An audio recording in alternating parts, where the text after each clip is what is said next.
여러분 교재 보시면 이제 바울의 1차 전도 여행 지도거든요. 어디서 출발합니까? 어디에 안디옥이죠? 거기가 녹색 처음으로 시작되는 데가 수리아 안디옥이죠. 수리아 안디옥에서 실루기아 향으로 가서 여기 무슨 섬으로 가요? 구브로스 섬, 키프로스 섬, 사이프러스라는 그 섬에 살라미 지역을 거쳐서 어디요? 파포스라는 현재 지역으로 섬을 가로질러서 갔다 그랬죠. 그 바보 지역에서 누구에게 전도합니까? 로마 총독 서기오 바울에게 복음을 전하게 됩니다. 그리고 나서 바울이 거기에서 어디로 올라간다고요? 아탈리아 쪽으로 들어가서 밤빌리아 어디로 가요? 버가 쪽으로 가게 되고, 밤빌리아 버가에서 어디요? 안디옥으로. 여기가 무슨 안디옥이라 그랬어요?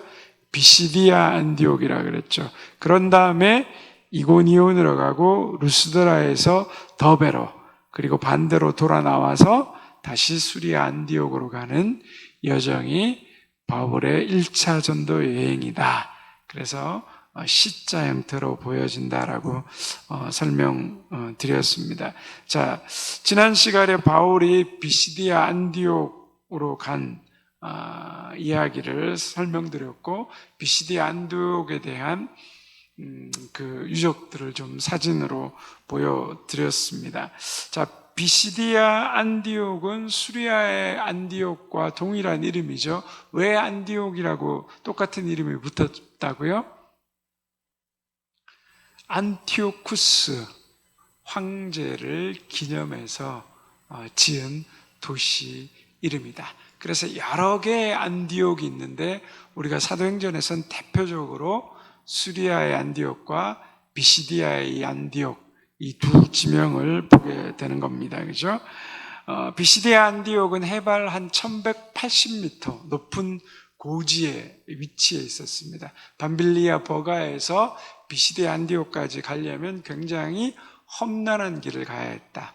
타우루스 산맥을 지나가야 했다. 그 길은 워낙 험난했기 때문에 나중에 로마가 도로를 만들어서 그곳을 군사 도로를 통하여서 활용했기 때문에 덜했지만 그 지역에는 험한 산맥 안에는 강도와 도적대들이 자주 출현했다. 그래서 그 험한 산맥을 지나가고 강도와 도적대들이 있는 곳을 지나가는 것 때문에 마가가 상당히 부담감을 느꼈고 밤빌리아 버가에서 비시디아 안디옥으로 들어가는 전도여행에 동행하지 않았다라고 설명을 드렸습니다. 자, 비시디아 안디옥은 황제의 이름 안티오쿠스의 이름을 따서 지은 도시이기 때문에 계획적인 도시였다. 그리고 후에 로마가 이 비시디아 안디옥의 전략적 요충지로 생각해서 은퇴 군인들을, 로마 군인들을 이 비시디아 안디옥에 살게 함으로 말미암아 거기는 황제의 신전도 있을 정도로 규모가 큰 대도시였다라고 설명을 드렸습니다. 거기에서 바울이 가장 먼저 복음 전도를 위해서 찾아간 곳이 어디라고 했습니까? 회당이었습니다. 회당에 찾아 들어갔죠. 자, 회당에 들어가서 바울이 율법과 선지자의 말씀을 읽었는데, 그러자 그 회당에 있는 회당장이 바울에게 백성들에게 권할 말이 있으면 하라라고 말합니다. 유대인들에게 중요한 건물이 있죠. 가장 중요한 건물이 뭐죠? 성전이죠, 그죠? 그리고 그 다음이 회당입니다. 처음에는 성전밖에 없었습니다. 그런데 이 성전이 어떻게 돼요? 파괴되죠. 성전의 가장 중요한 역할을 하는 사람이 누구입니까? 제사장이죠. 희생제물을 통하여서 하나님 앞에 이스라엘 백성들이 나아가서 예배드리도록 도와주는 역할인데, 이스라엘 백성들의 죄악으로 말미암아 북이스라엘이 먼저 멸망하고 그다음에 남유다가 바벨론에서 완전히 멸망당함으로 말미암아 그때 어떻게 됩니까? 성전도 완전히 파괴되고 사라지죠. 성전도 사라지고 제사장의 역할도 필요가 없어졌죠. 그래서 나라를 잃고 뿔뿔이 디아스포라로 유대인들이 전 세계에 흩어지게 살게 되었는데, 그때 그들이 세운 것이 뭘까요? 회당이었습니다. 회당. 유대인 남자 10명만 모이면 회당을 만들 수가 있었습니다. 그래서 회당을 관리하고 지키는 회당장, 우리가 신약 성경에 예수님 때 회당장 그럼 누가 생각나요? 야이로가 있죠, 그죠? 야이로. 성경에 이게 다 연결이 있는단 말이죠. 그래서 회당이 있는데, 그 회당은 어떤 곳이었냐? 유대인들의 정체성을 지키기 위해서 유대인들의 종교와 사회와 문화의 중심적인 역할, 흩어진 유대인들이 자신들의 정체성을 지킬 수 있는 유일한 방법이 뭐였을까요? 회당을 통해서 모여가지고 뭐죠? 거기서 가르쳐야 되는 거죠. 회당에 모이면 회당의 기능이 뭐예요? 처음에 율법을 읽고 그 다음에 기도를 하고 예배를 드리는 기능뿐만 아니라 아이들에게 토라를 가르치는 거죠. 사람들에게. 그리고 그곳에서 회의도 하고, 또 흩어진 지방의 어떤 유대인들의 재판, 종교적인 사람들이니까 재판의 기능도 거기서 열었고, 나중에 1세기 중엽에 보면 그리스도인들, 유대인들 중에 또 여행하는 자들의 숙소로도 사용되었다라는 이야기들이 나옵니다. 그래서 이 회당은 유대인들에게 있어서는 가장 중요한 생활 공동체 역할을 한 것이죠. 지금도 전 세계에 흩어져 있는 유대인들의 회당들이 각각 도시들에게 존재하고 있습니다. 미국 같은 데 가면 유대인들이 모인 공동체에는 화려한, 과거와는 다른 아주 멋진 세련된 회당들이 지어져 있습니다. 회당에서 가장 중요한 인물이 그럼 누구일까요? 성전은 제사장이었는데 회당에서는 유대인들의 정체성을 가르치고 전수해야 되니까 가장 중요한 인물이 누굴까요? 랍비였습니다. 랍비. 가르치는 사람들, 율법과 말씀을 사람들에게 가르치는 역할을, 전수하는 역할을 하는 사람들. 그래서 예수님을 향해서 랍비어라고 부르는 거죠. 이 랍비의 역할이 굉장히 중요했습니다. 율법과 선지자들의 말을 가르칩니다. 그런데 회당에서 항상 하는 일이 뭐냐 그러면, 하나님의 말씀을 읽고 성경을 읽고 회당에서 처음 다른 곳에서 찾아오는 낯선 사람들이 있으면 그 사람들에게 당신들이 우리에게 하고 싶은 말이 있느냐라고 묻는다는 거죠. 그래서 바울이 항상 회당을 찾아간 거죠. 우리로 말하면 이런 겁니다. 오늘 이렇게 예배 드리고 있는데 새신자가 새로운 분이 한 분 오셨어요. 근데 제가 그분한테 새로 오신 거 환영합니다. 오늘 성경 말씀을 읽었는데 이 말씀에 관해서 한 말씀 하시겠습니까? 이러면 우리는 굉장히 저런 말을 하나 싶은데, 유대인들은 이 하나님의 말씀을 가지고 활발한 토론을 통하여서 하나님의 말씀을 늘 생각하고 변증하고 만들어 갔다는 거죠. 그 유대인의 그 하브루타라 그러죠. 토론하는 이 문화를. 그리고 회당에서도 그런 일이 있었다는 거죠. 그래서 회당장이 성경을 읽고 바울에게 새로 들어온, 이 비시대 안디옥에 들어온 낯선 바울과 바나바에게 한 말씀 하라 그럽니다. 그러니까 바울이 일어나서 16절에 보면 손짓하면서 이렇게 말했다고 기록하고 있죠. 이스라엘 사람들과 및 하나님을 경외하는 사람들아 들으라. 사도행전 13장 16절에 보면 그런 말로 시작합니다. 이스라엘 사람들은 누구를 가르쳐요? 유대인들. 그 다음에 누구를 말해요? 하나님을 경외하는 사람들. 지난 시간에 하나님을 경외하는 사람들에 대해서 이야기했죠. 하나님을 경외하는 사람들은 어떤 사람들이라고요? 이방인인데, 유대인과 이방인 사이에 서 있는 사람들인데, 유대인들이 믿고 있는 뭐죠? 하나님, 유일신 신앙에 대해서 깊은 감동을 받고 유대인들이 추구하는 경건의 삶을 본받고 배우려고 했던 사람. 그러나 아직까지 완전히 유대교로 회심해서 할례를 받거나 그렇지는 않았지만 집안에서 유대인들이 하는 것처럼 초를 켜고 경건한 삶을 살려고 했던 사람. 이 사람들이 하나님을 경외하는 사람들이다. 사도행전에 계속해서 반복돼서 나온다라고 말씀드렸죠. 그러면서 그 사람들을 대상으로 바울이 이제 사도행전 13장 17절부터 41절까지 설교를 하기 시작합니다. 이제 이 설교가 복음의 가장 핵심되는 내용을 압축적으로 보여주고 있습니다. 우리가 앞에서 베드로의 설교들 봤고, 그 다음에 스데반의 설교도 봤고, 그 설교들의 핵심이 가르치는 게 뭐예요? 뭘 가르쳐요? 그 핵심이 뭐예요? 예수 그리스도. 너희가 십자가에 죽인 그 예수님이 다시 부활하셔서 우리의 구주와 주님이 되셨다는 거거든요. 바울의 설교도 그렇게 연결되는 것을 볼 수 있습니다. 우리 한번 같이 좀 보면 좋겠는데요. 자, 비시디 안디옥에서 사도 바울의 설교, 여러분 거기 교재 한번 같이 읽어볼까요? 시작. 바울 일행은 험난한 여정 끝에 비시디 안디옥에 도착하여 안식일에 회당에 들어가게 됩니다. 회당에서 율법과 선지자의 글을 읽은 후 바로는 회당장의 초청으로 설교를 시작합니다. 이 설교는 유대인과 하나님을 경외하는 이방인들에게 복음의 핵심을 선포한 내용으로 구약 역사를 통해 예수 그리스도의 오심과 부활이 성취되었음을 강조합니다.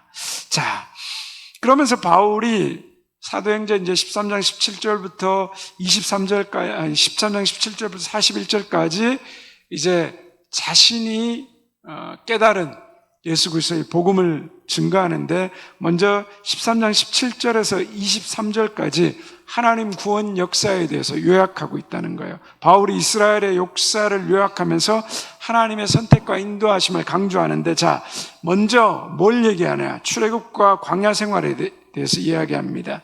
13장 17절과 18절 말씀 한번 같이 읽어보겠습니다. 시작.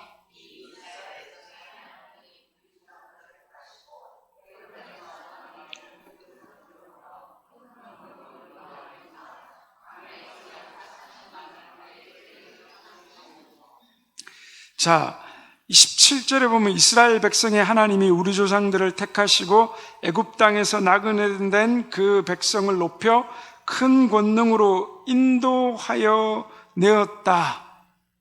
이게 뭘 말하고 있습니까? 하나님이 이스라엘 백성을 택하였다.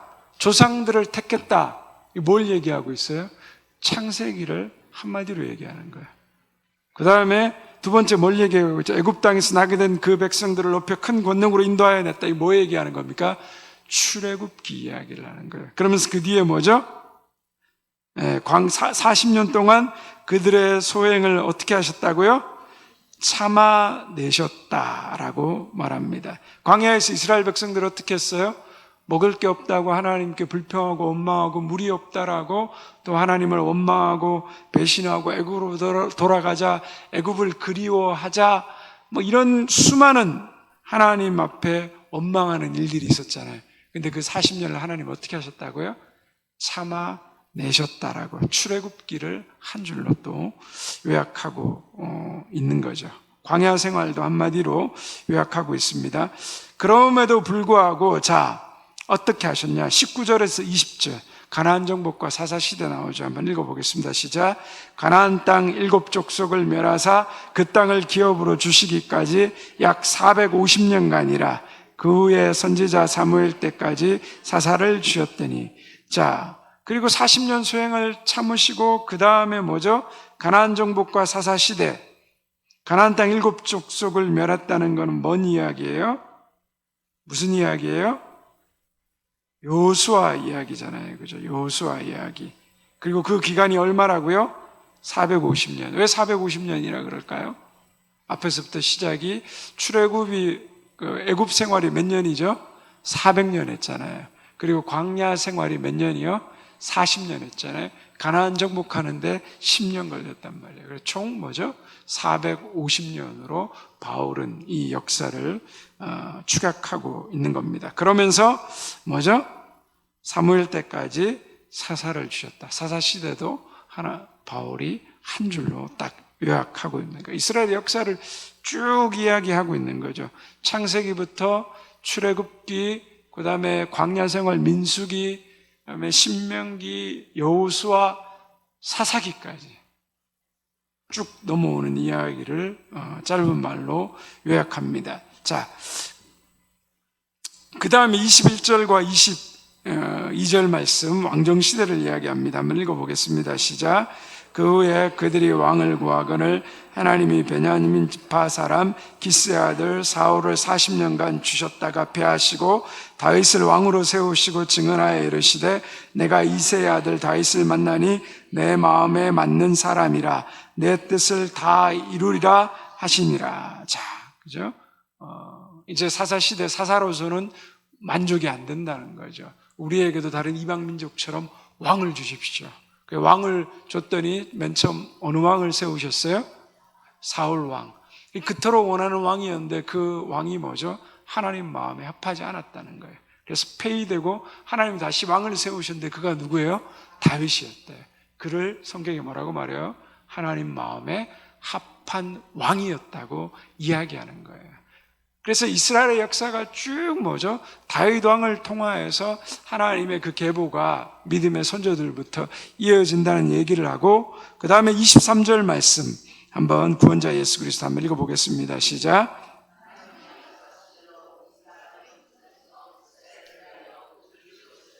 곧 예수라. 자, 이게 이제 가장 중요합니다. 자, 사도 바울이 이스라엘의 역사를 쭉 꺼냈어요.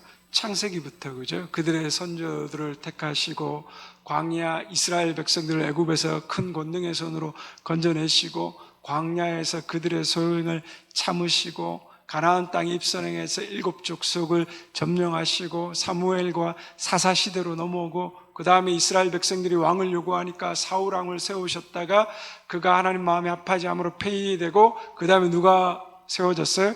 다윗 왕이 세워졌고 그 다윗 왕 다음에 뭐죠? 하나님의 약속대로 이 사람들에게 뭐죠? 후손에서 이스라엘에 뭘 세워요? 구주를 세웠으니 뭐라고요? 곧 예수라. 초점이 어디로 가고 있어요?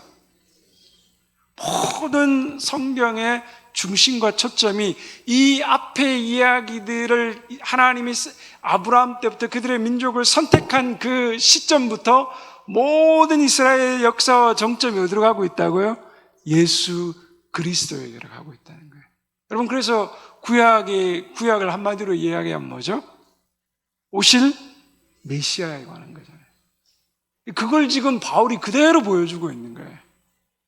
창세기부터 시작해서 모든 이스라엘의 역사가 뭐죠? 오실 메시아에게로 연결된다. 그리고 신약이 뭐죠?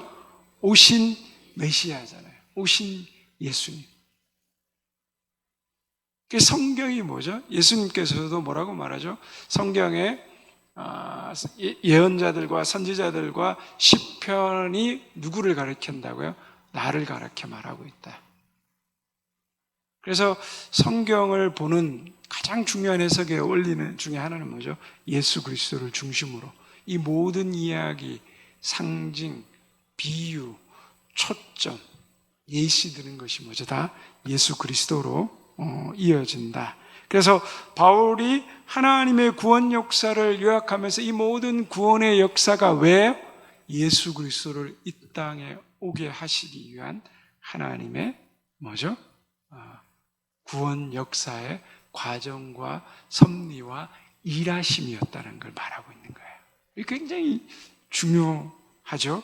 자, 그런데 그 다음에 예수 그리스도께서 근데 오셨는데 뭐죠? 오심과 사람들의 무지라는 거예요. 지도자들이라는 사람. 13장 24절에서 31절 말씀인데, 먼저 근데 예수님이 오시기 전에 누가 왔어요? 세례 요한이 왔다라고 얘기하는 거예요. 24절과 25절 말씀 같이 읽겠습니다. 시작.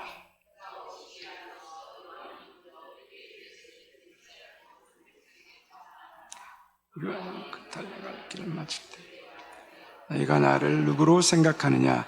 나는 그리스도가 아니라 내 뒤에 오시는 이가 있으니 나는 그 발의 신발끈을 풀기도 감당하지 못하리라.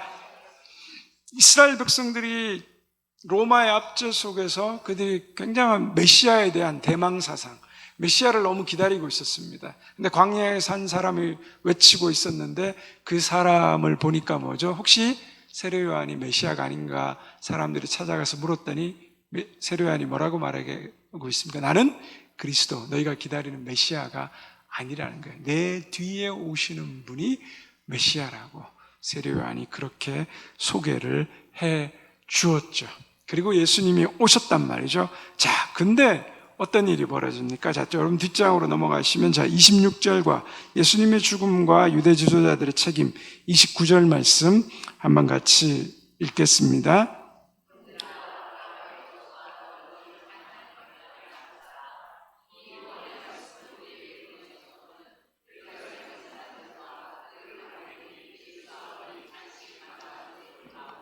선지자들의 말을 알지 못함으로 예수를 정죄하여 선지자들의 말을 응하게 하였도다. 죽일 죄를 하나도 찾지 못하였으나 빌라도에게 죽여달라 했으니 성경에 그를 가리켜 기록한 말씀을 다 응하게 한 것이라. 후에 나무에다가 무덤에 두었으나. 유대인들은 아직 메시아가 왔다라고 생각하지 않거든요. 예수님을 선지자 중에 하나라고는 인정을 했지만 예수님이 메시아라고 하지 않았다는 거죠. 그런데 사도 바울은 앞에서 모든 역사에 하나님이 일하심이 예수 그리스도에게로 왔고, 그 예수 그리스도가 이 땅에 오셨는데, 너희는 세례 요한을 혹시 예수님과 아닌가 착각했지만 그 세례 요한도 내 뒤에 오시는 분이 분명히 그리스도고 메시아라고 소개했단 말이죠. 그리고 여러분 오늘 읽어보니까, 자, 26절에 보면 형제들아, 아브라함의 후손과 너희 중에 하나님을 경외하는 사람들아, 또 나오죠. 이 구원의 말씀을 우리에게 보내셨거늘, 자, 예루살렘에 사는 자들과 그들 관리들이 예수와 및 안식일마다 외우는 바 선지자들의 말을 알지 못했다라고 얘기하고 있습니다. 알지 못해서 어떻게 했다고 말하고 있습니까? 예수님을 죽일 줄을 하나도 못 찾았는데 자기들 손으로 죽이지 않고 빌라도의 손을 빌어서 예수님을 죽여버렸다라고 이야기하고 있습니다. 자, 여러분 여기서 우리가 좀 중요하게 생각해 봐야 되는 거죠. 종교 지도자들이었죠. 누구보다도 성경을 잘 알고 있었죠. 선지자들의 말씀을 뭐죠? 외웠다는 거예요. 다. 뭐 인쇄 종이가 없고 그냥 두루마리였으니까 그것조차도 잘 흔하지 않은 거니까 어떻게 하죠? 사람들이 구전으로 성경을 통째로 외울 수밖에 없는 거예요, 유대인들은. 그걸 계속해서 다음 세대로 전해야 되니까. 성경을 다 외웠단 말이죠. 우리도 이렇게 가끔씩 보면 신약 성경 통째로 외우는 사람들 있더라고요. 제가 전에 있는 교회도 한 그 집사님이 신약 성경을 거의 뭐 사복음서하고 로마서를 외우는데 저 앞에서 잘잘 외워요. 막 어떻게 외우나 봤더니 차 타고 가면서 성경 구절 하나씩 맨날 해가지고 신호등 쓰면 외우고 신호등 쓰면 외우고 틈만 나면 외운다는 거예요. 대단하잖아요. 야, 말씀이 막 들어가 있겠다. 한데 중요한 건 뭐예요? 외워서 말씀이 들어가 있는 게 중요한 게 아니라 그 말씀을 외웠는데도 뭐죠? 선지자들의 말을 알지 못했다는 거예요. 여러분 이상하지 않습니까? 똑똑한 사람들입니다. 훌륭한 사람들입니다. 성경을 읽고 성경을 달달달 외우고 있는데 왜 예수님을 믿지 못하고 왜 예수님을 십자가에 죽였습니까? 여러분 이상하지 않습니까? 성경을 많이 알고 많이 배우고 선지자들의 말을 묵상하고 생각하면 예수님을 죽일 이유가 없을 것 같은데 왜 죽입니까? 왜 죽였습니까? 성경을 읽고 달달달 외웠지만 뭐죠? 어떤 겁니까? 그들의 편견 그리고 자기 의를 가지고 성경을 읽었기 때문입니다. 자기가 믿는 신념, 자기가 생각하고 원하는 하나님과 다르면 그걸 믿지 않았다는 거야. 자, 이제 연결해서 생각해 볼까요? 이스라엘 백성들이 기다린 메시아가 어떤 메시아였습니까? 영광의 메시아였어요. 그죠? 이스라엘 백성들은 어떤 메시아를 기다렸습니까? 이 땅에 왕으로, 정치적 왕으로, 군사적 왕으로 오셔서 우리를 로마로부터 해방시켜줄 왕, 다윗의 왕자를 회복시켜주는 우리의 모든 삶을 완전히 새롭게 평화와 안정으로 있는 다윗 왕의 번영을 다시 이루을 수 있는 그 영광의 왕을 기다렸죠. 근데 예수님은 어떤 왕으로 이 땅에 오셨습니까? 십자가에서 힘없이 죽어버리는 고난의 종으로 왔다라는 거죠. 이게 도저히 매치가 안 되는 거예요. 자기들이 기다린 메시아는 뭐예요? 왕으로 오셔서 다윗 왕가를 이렇게 다시 회복시켜서 이스라엘을 완전한 하나님의 통치, 번영, 평화를 이루는 그런 왕이었는데, 그런 왕이 아닌 고난의 죽음의 종으로 온 메시아였다는 거죠. 그들은 그들의 눈으로, 그리고 그들의 신념으로, 자기 의로, 자기 생각으로 성경이 말하는 하나님, 성경이 말하는 예수 그리스도, 성경이 말하는 진리를 믿지 않고 자기들이 만든 신념, 자기들이 만든 생각을 가지고 예수 그리스도를 우상화시켜 버렸다는 거죠. 예수님이 많은 능력을 일으키셨음에도 불구하고 정치적 차원에서 이스라엘 백성들에게 다윗의 어떤 왕자를 이렇게 회복시키는 이런 모습은 전혀 보이지 않으셨다는 거죠. 그러므로 유대인들이 예수님을 메시아라고 해버리면 어떤 일이 생깁니까? 메시아로 받아들이면 다윗 왕권을 회복하는 것을 포기해야 되는 거예요. 그러면 이스라엘 백성들의 미래도, 그리고 그들이 바라는 해방도, 소망도 사라져버리는 거예요. 왜? 다윗 왕가를 재건해야 되는데. 근데 예수님은 십자가에서 죽어버렸잖아요. 힘없이. 부활했다고 하지만 그들은 그 사실도 믿지 않는 거죠. 그래서 그들의 기대와 생각과는 완전히 다른 예수님, 분명히 메시아와 비슷한 성경이 말하는 능력을 가지고 있지만 자기가 믿는 하나님, 자기가 원하는 예수 그리스도가 아니니까 예수님을 완전히 배척해 버린 겁니다. 자기 위에 사로잡혀서 자기 신념과 자기가 믿는 하나님 믿어버렸다는 거죠. 안다는 자부심, 성경에 근거하지 않는 자기 신념, 이러한 바탕에 근거한 종교적 자기 열심, 이것이 굉장히 위험하다는 거죠. 자기 신념과 종교적 잘못된 열심이 결합하면 그것이 폭력적 형태로 연결됩니다, 여러분. 여러분, 유대인들이 그러지 않았습니까? 그죠? 예수님을 죽이는 것이 자기들 신앙에 맞다라고 여겼습니다. 바울이 그러지 않았습니까? 예수님을 믿는 사람들을 잡아서 죽이고 핍박하는 것이 하나님의 뜻을 이루는 일이라고 생각했습니다. 자기 신념의 확신과 종교적 열심이 더해지면 이것이 이렇게 무서운 겁니다. 지금 오늘 우리나라뿐만 아니라 전 세계가 겪고 있는 정치부터 시작해서 모든 사회 분야의 종요 분야에 이르기까지 이런 자기 신념과 확신, 자기 열심, 진리와 관계없는 포스트 모던 시대에 자기가 생각하는 것이 진리라고 생각하는 이 일들이 너무나도 확산되어 있습니다. 그러다 보니까 자기 신념의 확신과 열심을 통하여서 사람들이 어떻게 돼요? 극좌가 되고 극우가 되어버려요. 그러면서 지금 그들이 보여주는 모습이 폭력이잖아요. 맞지 않고 신념이 다르면 저격해서 죽여버립니다. 우리나라도 지금 똑같죠. 우리나라 정치, 사회, 종교적 모든 것들이 우리나라 보면 전 세계가 지금 극렬하게 심각한 이런 지경에 가고 있다는 거죠. 그래서 우리가 가장 중요한 게 뭡니까? 성경이 말하는 하나님, 성경이 말하는 예수 그리스도, 성경이 말하는 진리.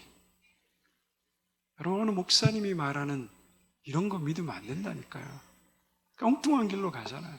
이단에 빠지고 엉뚱한 데 가서 앉아있고. 성경이 말하는 진리, 성경이 말하는 하나님, 예수님, 이게 사라지면 유대인들과 똑같은 일을 한다니까요. 예수님을 십자가에 못 박아 죽이는 그 일들이 오늘 우리에게도 행해진다는 거죠. 그래서 자기 신념이 참 좋은데 왜곡된 신념, 잘못된 신념을 가지고 여기 종교적 열심이 합쳐져 버리면 막을 수 없습니다. 심각하죠. 우리 이런 것들을 굉장히 조심해야 된다는 거죠. 근데 놀라운 사실이 있습니다. 예수님을 십자가에 못 박았는데 뭐죠? 어떤 일이 생겨요? 자, 여기서 이제 역설이 나옵니다. 자, 30절과 31절 말씀 함께 같이 읽겠습니다. 하나님이 죽은 자 가운데서 그를 살리신지라 갈릴리로부터 예루살렘에 함께 올라간 사람들에게 여러 날 보이셨으니 그들이 이제 백성 앞에서 그의 증인이라. 놀랍지 않습니까? 예수님을 죽였는데 어떻게 하셨어요? 하나님이 죽은 자 가운데서 뭐죠? 예수님을 살리셨다는 거예요. 그리고 수많은 사람들이 예수님의 부활의 증인으로 나타나 있다는 거예요. 역사의 주도권이 힘을 휘두르고 예수님을 죽인 자들에게 있다라고 생각하고 모든 것이 끝났다라고 생각했는데 하나님은 어떻게 하셔요? 그 죽어서 다 끝났다라고 하는 그 사망의 상태 예수님은 어떻게 하셨어요? 건지고 올리셨다는 거예요. 그리고 세상이 생각할 수 없는 그 방법으로 하나님의 역사와 영광을 드러내셨다라는 것들을 바울이 이야기하고 있는 거죠. 역사의 주도권이 뭐죠? 인간에게 있지 않고 뭐죠? 하나님이 갖고 계신다.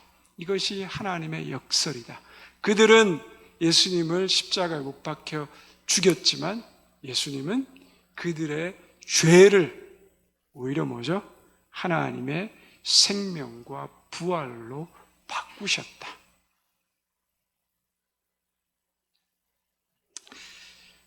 자, 이제 이까지 얘기하면 유대인들이 이 얘기를 들었을 때 어떡할까요? 속에서 부글부글 끓어오르는 거죠. 소위 말하면 저 자식이 무슨 소리를 하는 거지? 바울이 유대인들의 마음 가운데 그런 것들이 끓어오른다는 거 아는 거예요. 그러니까 뭘 얘기하냐면요. 그들이 가장 존경하고 믿고 있는 다윗의 이야기를 끌어옵니다. 이건 내 머릿속에서 나온 이야기가 아니야. 이 이야기는 성경에 이미 구약에 나와 있는 이야기야. 이러면서 화제를 확 다시 뒤집어 버립니다. 자, 예수님의 부활의 성경적 근거와 구원의 선포. 자, 구약 예언의 성취 32절에서 37절 말씀 한번 읽어보겠습니다. 우리도 조상들에게 주신 약속을 너희에게 전파하노니 곧 하나님이 예수를 일으키사 우리 자녀들에게 이 약속을 이루게 하셨다 함이라. 시편 둘째 편에 기록한 바와 같이 너는 내 아들이라 오늘 내가 너를 낳았도다 하셨고 또 하나님께서 죽은 자 가운데서 그를 일으키사 다시 썩음을 당하지 않게 하실 것을 가르쳐 이르시되 내가 다윗의 거룩하고 미쁜 은사를 너희에게 주리라 하셨으며 또 다른 시편에 일렀으되 주의 거룩한 자로 썩음을 당하지 않게 하시리라 하셨느니라. 다윗은 당시에 하나님의 뜻을 따라 섬기다가 잠들어 그 조상들과 함께 묻혀 썩음을 당하였으되 하나님께서 살리신 이는 썩음을 당하지 아니하였나니. 자, 이게 내 머리에서 나온 말이 아니라 구약의 시편에 너는 내 아들이라 시편 20편 7절 말씀, 그 다음에 이사야 55장 3절에 내가 다윗의 거룩하고 미쁜 은사를 너희에게 줬다. 그 다음에 주의 거룩한 자로 썩음을 당하지 않게 하시리라 시편 16절의 말씀을 인용하면서 예수님이 오신 것은 구약의 예언자들의 성취라는 것을 이야기하고 있는 겁니다. 유대인들을 어떻게 설득할 수 있을까라는 생각을 가지고 유대인들이 믿고 있는 구약의 이야기들을 쭉 하면서 가장 중요한 이야기를 합니다. 다윗의 이야기를 하면서 주의 거룩한 자로 썩음을 당하지 않게 하시리라 하셨느니라. 다윗은 당시에 하나님의 뜻을 따라 섬기다가 잠들어 그 조상들과 함께 묻혀 썩음을 당하였으되 하나님께서 살리신 이는 썩음을 당하지 않았다라고 말합니다. 여러분, 모든 인간은 뭐죠? 거룩하신 하나님 앞에서 죄인이죠. 죄의 삭은 뭐라고요? 사망이죠. 죽으면 어떻게 돼요? 썩는 거예요. 죽음은 썩음을 당한다는 거죠. 자, 다윗이 너희가 왕권을 회복할 그 다윗의 왕자를 그리고 있는데 다윗이 어떻게 했다고요? 썩었다는 거예요. 죽었다는 거예요. 그럼 그 다윗은 뭐냐? 그런데 죽었는데 뭐죠?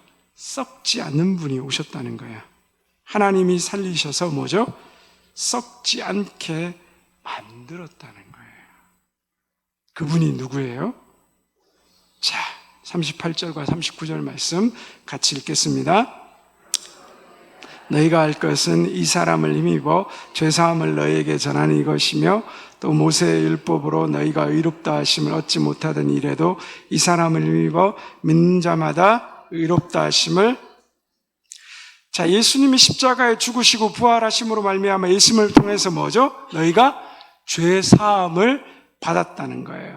자, 모든 사람이 죄인이라 그랬죠. 죄의 값은 뭐라고요? 죽음이잖아요. 죽음은 곧 뭐죠?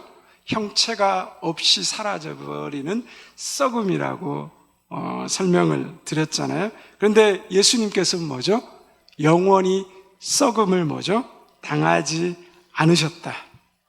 영원한 썩음을 당하지 않았다는 것은 뭐죠? 영원한 죽음을 이기셨다. 죄의 값이 뭐라고요? 사망인데 죽음을 이기셨다는 건 뭐죠? 죽음을 정복했다. 그래서 예수 그리스도를 믿는 믿음 가운데 뭐죠? 너희가 죄 사함을 받았다는 거예요. 죄의 값은 죽음인데 그 죽음을 이기신, 영원한 썩음을 당하지 않으신 예수 그리스도, 그분을 통하여서 그분이 죄의 모든 사망 권세를 이기셨으므로 우리는 죄 사함을 받았다. 자, 그러면서 그 뒤에 39절에 보면 모세 율법으로 너희가 뭐죠? 의롭다 하심을 얻을 수 없다라는 거죠. 율법을 통해 구원받는다는 유대인들의 모든 율법 체계를 뭐죠? 싹 무너뜨려 버리는 거예요. 율법이 613가지 조항이 있는데 248개가 하라는 명령이고 365개가 하지 말라는 명령인데 이거 다 지킬 수 있냐는 거죠. 율법으로 어떻게 구원받냐는 거죠. 구원받지 못한다는 거예요.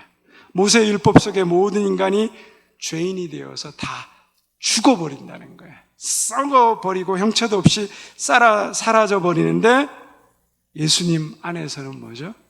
그 죽음을 정복하신 예수님, 그 예수님을 믿는 자는 예수 그리스도를 통하여서 의롭다 하심을 통하여서 영원한 부활에 참여하는 자가 된다는 거예요. 여러분, 이게 복음입니다. 복음. 왜 예수님을 믿으면 죄사함이 일어나는지, 그리고 그 죄사함은 우리의 능력으로 되는 것이 아니라 영원한 죄에서부터 자유하셔서 사망 권세를 이기신 예수 그리스도를 믿음으로 말미암아 우리가 죄사함을 받고 그 예수님이 영원히 썩지 않고 영원한 생명으로 부활하셨기 때문에 우리 역시 뭐죠? 그 예수님을 믿는 믿음으로 말미암아 의롭다 하심을 입고 죽지 않고 썩지 않고 영원한 부활의 생명으로 우리가 살아간다는 거예요. 별로 감동이 안 되시네요. 그래서 우리가 사나 죽으나 예수 그리스도 안에 거해야 되는 것. 그 예수님이 뭐죠? 우리의 구원자 되시기 때문이라는 거예요. 바울이 말하고 있는 건 바로 이 복음이에요. 영원한 구원자 되신 예수 그리스도. 성경이 계속해서 말하고 있는 것들의 모든 그 정점의 핵심은 예수 그리스도. 너희는 예수님을 죽였지만 하나님은 예수님을 살리셨고 그 죄 없으신 예수 그리스도를 믿는 믿음으로 말미암아 영원한 구원에 이르는 그 부활 생명을 우리도 누리게 되었다는 거예요. 이게 전부라는 거예요. 이게 복음이라는 거예요. 이게 복이라는 거예요. 다른 게 복이 아니라 사망의 영원한 죽음, 썩어서 없어질 형체도 없이 사라지는 인생이, 죄로 인해서 사망으로 죽을 수밖에 없는 인생이 예수 그리스도를 믿음으로 말미암아 그분이 완전한 죽음과 썩음을 이기고 사망을 이기시고 썩지 않음으로 부활하셔서 영원한 생명을 우리에게 주셨기 때문에 우리가 죽음으로부터, 죄로부터 자유로워지고 생명을 얻는 존재가 되었다는 거예요. 이게 복음입니다. 이게 복입니다. 다른 게 필요한 게 아니라 이 진리를 깨닫고 이 진리를 믿는 자에게 하나님이 영원한 생명을 주신다는 거예요. 이게 복음이란 걸 바울이 얘기하고 있는 것입니다. 그래서 우리의 삶도 뭐죠? 엎치락 뒤치락 할 수 있죠. 여러 가지 많은 시행착오들도 있을 거고 힘들고 어려운 일들도 있을 겁니다. 근데 뭐예요? 이스라엘의 모든 역사가 한 분 예수 그리스도를 향해서 달려가듯이 우리가 예수 그리스도를 믿는 믿음 안에 있으면 우리의 모든 삶도 뭐죠? 예수 그리스도에게로 나아가게 되는 거예요. 우리가 엎어지기도 하고 실패하기도 하고 넘어지기도 하고 힘들기도 하지만 그 모든 과정을 통하여서 뭐죠? 우리가 예수 그리스도 그 분의 자녀가 되는 하나님의 영광과 찬송이 되는 자리로 우리를 썩지 아니할 영원한 생명으로 하나님이 우리를 인도해 주신다. 그것이 복음이고 그것이 진리다. 너희가 이 복음을 믿지 않으면 너희가 놀라고 망할 수밖에 없다. 그래서 한평생 우리가 이 세상 가운데 고생하고 살아왔는데 내가 어디로 가는지도 모르고 내가 죽어서 영원히 썩음당하는 그 인생에 처하게 돼서 사망의 자리에 머무는 인생이 아니라 내가 예수 그리스도를 믿는 믿음으로 말미암아 새로운 생명의 부활의 생명에 참여하는 존재가 된 이 감격, 이 믿음 위에 살아가라는 것이 바로 바울이 변증하는 예수 그리스도입니다. 오늘 이 복음을 저와 여러분 가운데도 깊이 깨닫는 기쁨과 은혜가 있기를 주님의 이름으로 축원드립니다. 제가 기도하겠습니다. 하나님 아버지 감사합니다. 이스라엘의 모든 역사가 한 분 예수 그리스도를 향해 달려가듯이 내 삶의 모든 경험과 역경도 결국 하나님의 큰 구원 계획 속에 나를 주님께로 인도하는 그 과정임을 믿고 오늘도 주님을 의지하며 살아가게 하여 주옵소서.